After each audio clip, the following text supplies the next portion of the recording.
अब हम देखेंगे morphology of type of emphysema. तो जैसे कि हमने एम्फाइजीमा के बारे में देखा कि उसके टाइप्स कितने कितने हैं, तो अभी उसके टाइप्स के बारे में कुछ कुछ चीज़ें पढ़ेंगे।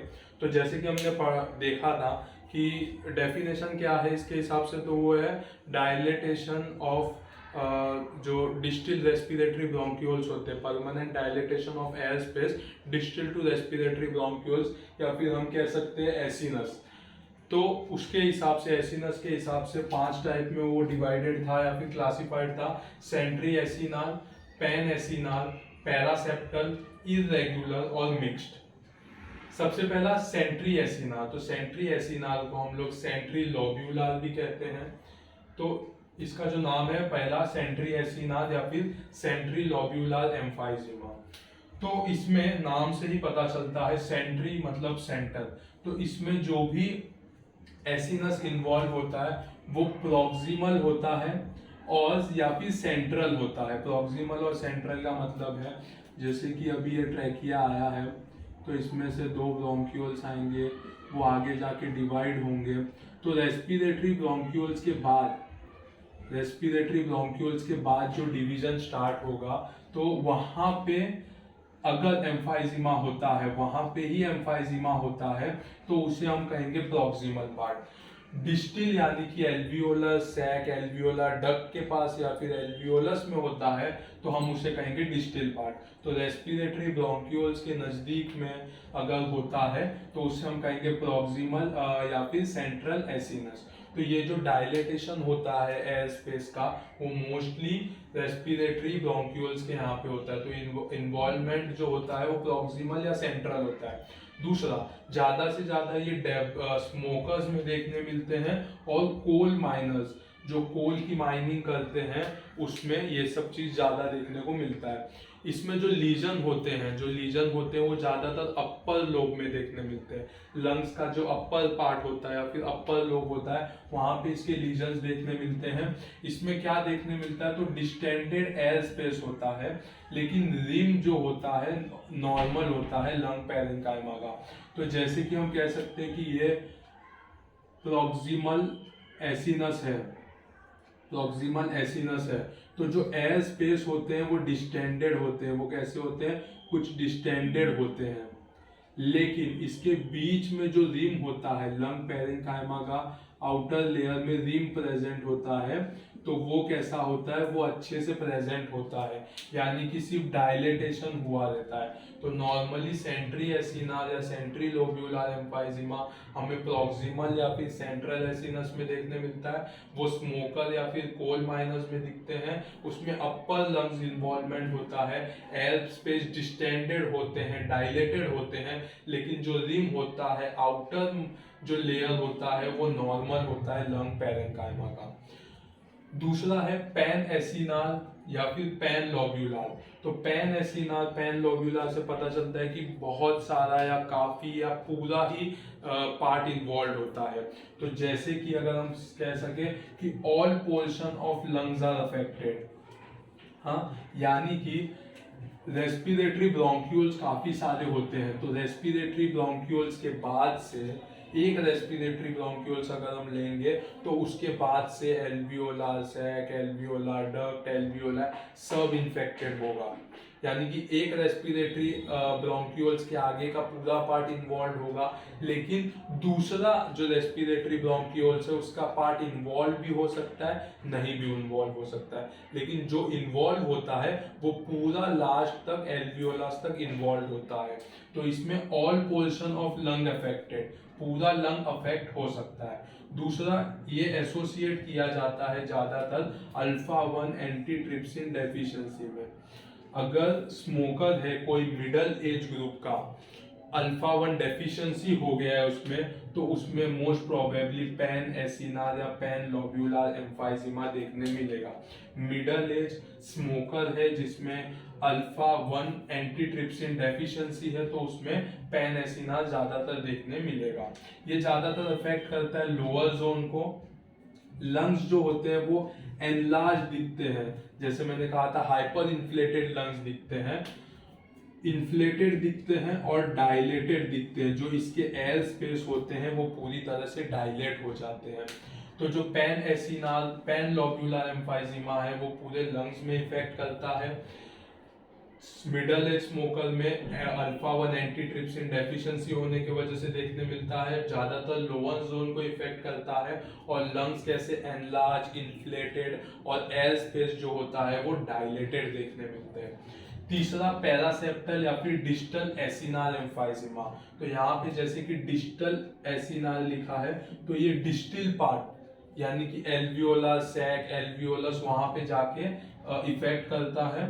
तो डिस्टल पार्ट आर इन्वॉल्व। जो डिस्टल पार्ट होता है ब्रोंक्यूल्स के बाद जो डिस्टल पार्ट होता है उसको इन्वॉल्व करता है। Mostly associated with COPD.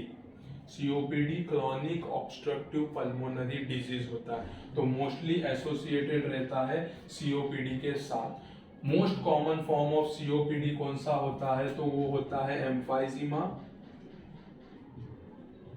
Plus chronic bronchitis.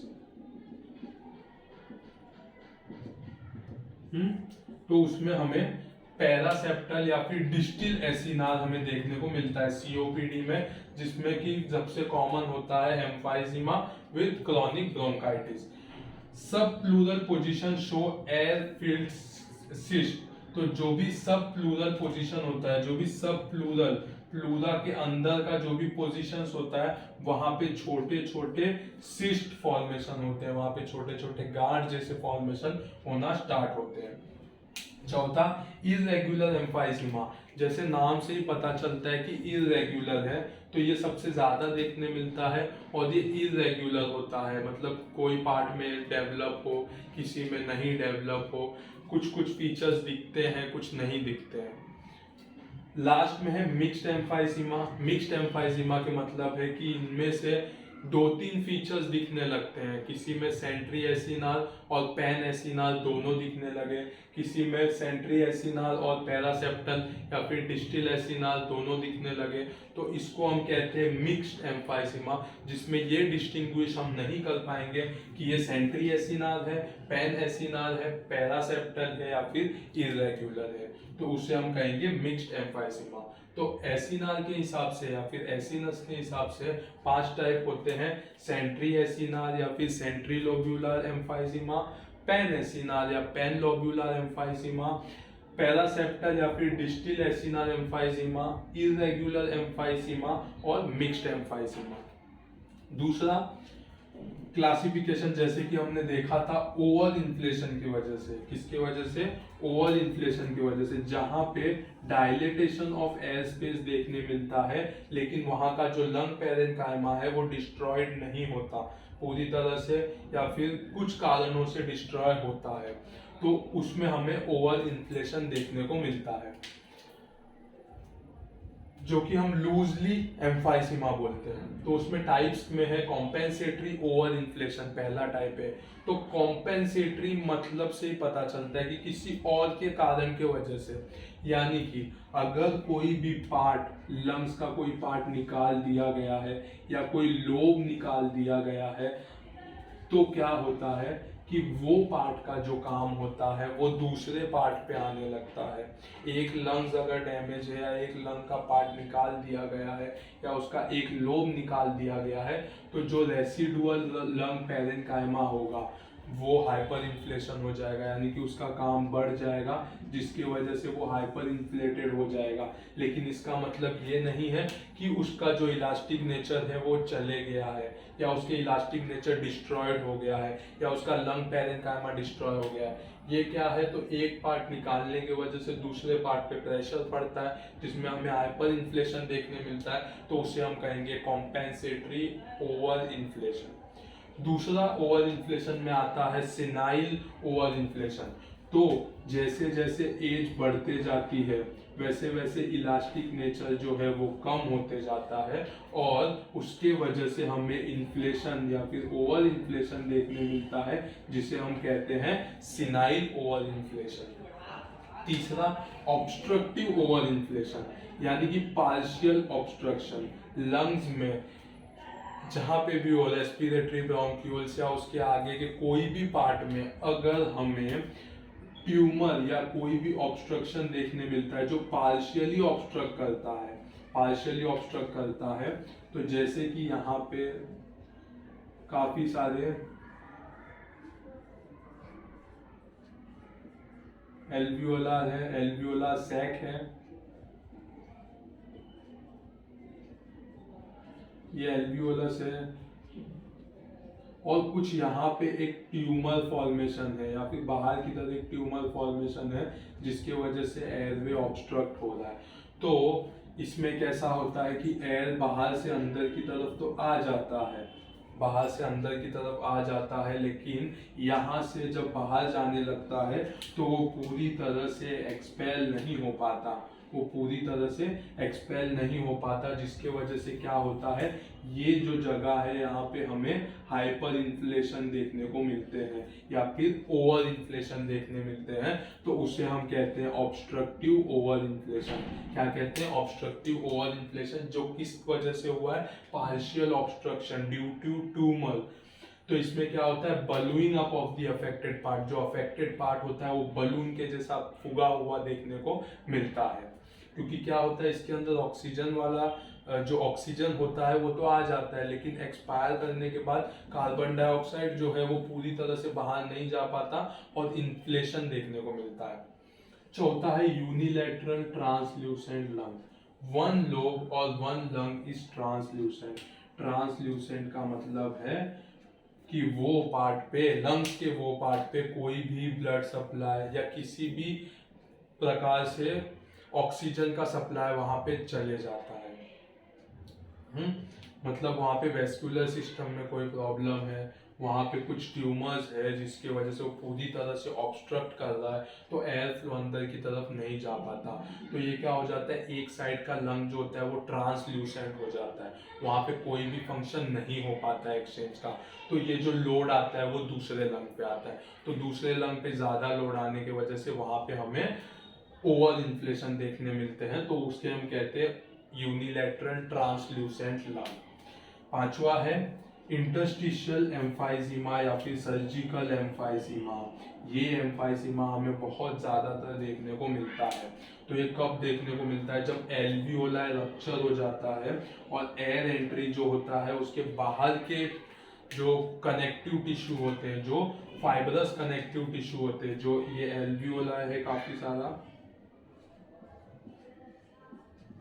तो अगर एक हम एल्वियोलाई लेंगे तो इसको रप्चर होने की वजह से कुछ यहाँ पे जो स्पेस होते हैं उसके अंदर क्या होता है, फाइब्रस कनेक्टिव टिश्यू है, वो टिश्यू के अंदर क्या होता है, एयर जमा होने लगता है। जमा होने की वजह से उस कंडीशन को हम कहते हैं सर्जिकल एम्फाइसीमा। उस कंडीशन को हम कहते हैं सर्जिकल एम्फाइसीमा, जो कि हमें देखने मिलता है अगर बहुत हैवी कफिंग होता है, जैसे कि वूपिंग कफ में हमें ये सब देखने मिलता है। दूसरा ट्रॉमा टू लंग, लंग में किसी तरह का इंजरी होने की वजह से भी एल्वियोलाई रप्चर होता है और उसकी वजह से एयर जो है वो फाइब्रस कनेक्टिव टिश्यू में एंटर हो जाते हैं और हमें एम्फाइसीमा देखने मिलता है। तीसरा एंट्री थ्रू सर्जिकल इंसिजन, कभी कोई ऑपरेट करते वक्त सर्जिकल ऑपरेशन कुछ कर रहे हैं उसके वजह से अगर इंसिजन लग गया हो तो भी ऐसा एम्फाइसीमा देखने मिलता है।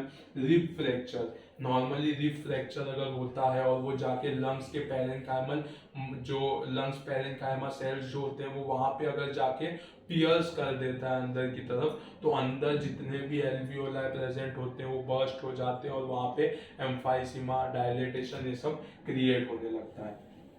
और लास्ट है एटमॉस्फेरिक प्रेशर। एटमॉस्फेरिक प्रेशर के वेरिएशन की वजह से, जैसे कि हम हायर एल्टीट्यूड पे जाते हैं तो वहाँ पे ऑक्सीजन का लेवल कम हो जाता है, एटमॉस्फेरिक प्रेशर बढ़ जाता है, तो उसके वजह से भी लंग्स में काफ़ी ज़्यादा इफेक्ट पड़ता है। तो एटमॉस्फेरिक प्रेशर ये भी कॉज होता है इंटरस्टिशियल एम्फाइजीमा या सर्जिकल एम्फाइजीमा का। लेकिन जो भी ओवर इन्फ्लेशन होते हैं उसमें सेप्टल वॉल जो होता है वो डैमेज नहीं होता, सेप्टल वॉल डैमेज नहीं होता, लेकिन डायलेटेशन हमें देखने मिलता है एयर स्पेस का। तो नॉर्मली दो टाइप से हम क्लासिफाई करते हैं। पहला based on acinus, centriacinar या centrilobular, panacinar, panlobular, paraseptal या distal acinar, irregular emphysema, mixed emphysema. दूसरा ओवर इन्फ्लेशन की वजह से देखने मिलता है तो वो है compensatory over inflation, senile over inflation, obstructive over inflation, unilateral translucent lung और इंटरस्टिशियल एम्फाइसीमा या फिर सर्जिकल एम्फाइसीमा।